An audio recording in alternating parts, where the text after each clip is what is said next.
Hey, Cutthroats. I just wanted to do a quick kind of recap video of regionals. A lot of you seem pretty interested in it, and it's fun to talk about it in classes, but sometimes we're trying to get work done. We're trying to get our strength in, trying to get our Metcon done, and we're talking so much, which is great, but we're cutting into the class a bit. So I want to try to answer some questions on this video, and then maybe the other ones, as you see Dakota, you could ask him because he's really the guy that experienced it all. I just got to watch essentially. So let's go event by event. Event one was the one with the weight vest with the 1,200-meter run on the assault air runner, kind of similar to the true form runner from last year. And then you had 12 rounds of 4 strict handstand push-ups, 8 chest to bars, and 12 air squats. Not really air squats because the whole thing was done with a weight vest. Um, so Dakota, he came off the run a lot later than everybody else, but him being Dakota, he paced it perfectly. It kind of showed his experience there and that he didn't catch up to the top guy until maybe the 5th or 6th round of the handstand push-ups. Um, but he did, and then he kept edging his lead, and it was really cool. So what a couple of the other guys were talking about that they were trying to squat really fast like Dakota was, but their judge was no repping them. Maybe for going fast, maybe not. Maybe they weren't achieving full extension. It's hard to say, but one of the things is you just never know what kind of judge you're going to get. So luckily Dakota got a good judge in this case, and not every judge is used to watching live the top heat and regionals. They move really fast, so at the end of the day, it's the judge's call, and you can't really argue with it. But luckily, Dakota had a great judge for that workout. Another good one for him that day was event 2, 21:15.9 reps for time of the dumbbell snatch at 80 pounds and the ring dip. Dakota's pretty good at ring dips. It was kind of weird if you watch the video. There was some issue with the right side, and it was interesting because Camille used that same lane when the girls went, and she had a little slippage as well. So it's not typical for Dakota to have an arm slip out. So we think it was the stall. He did very well in that one too. The dumbbell obviously didn't slow him down. Some people think that's a huge dumbbell for Dakota, but he's really strong, guys. 80 pounds just isn't that bad for him, at least on day 1. So day 2 came, and Dakota said that event 3 was probably going to be his worst event. Dakota's a guy who has been practicing the wall ball. He warms up with like 100 wall balls almost every day of training. So he's really beaten that weakness to death. And when you have all this other stuff and the wall ball's 30 pounds for everybody, it's kind of an equalizer anyway. So they are what they are. And, he had a plan. It didn't go exactly to plan, but it almost never does in CrossFit. And I thought he did a great job at reacting to the modification of the plan mid-workout and then carried it out. And he took a 6th place in the workout where he thought he wasn't going to do as good. So that was awesome. And then going into event 4, that was the handstand walk, toes to bars, and the kettlebell deadlifts. He did very, very well on that event as well. He's really good at handstand walking. He had a little bit of a slip on the way out, bumped his knee on the kettlebell, and he's got a bit of a bruise now, but he's dealing with it. He'll be okay, and he'll start training here for the games pretty soon.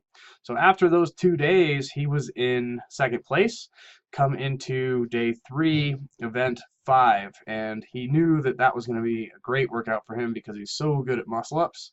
He scared us a little bit when he came out on the first round of the overhead squat. He was just a little bit shaky, but he pulled it together and he did his job. He won the workout. It was great.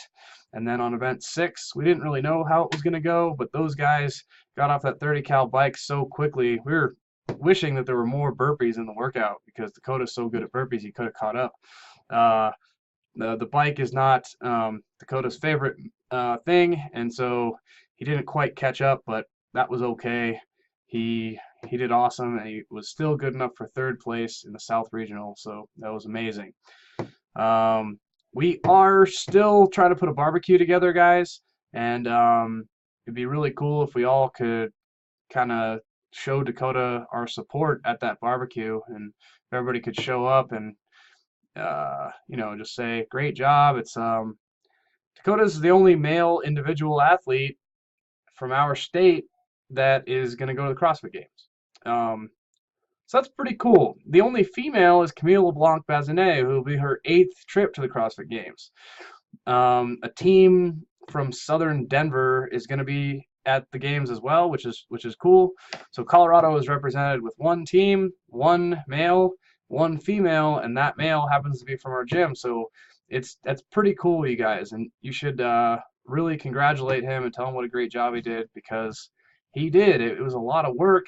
It wasn't just the events that he had to execute on, but all the training leading up. And he's kept a cool head, and he's the most humble of all the athletes, in my opinion, that were there. He has the best attitude about him, and it's really cool to see. He's the guy shaking hands with everybody, rooting everybody else on.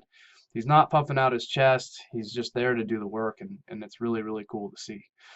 So one thing people keep asking about is the coverage of the regional. So regional coverage is what it is. They do an okay job for the most part, but the biggest complaint is that they didn't feature Dakota. Well, everybody at the regionals with their home athlete, they wish that they were featured more.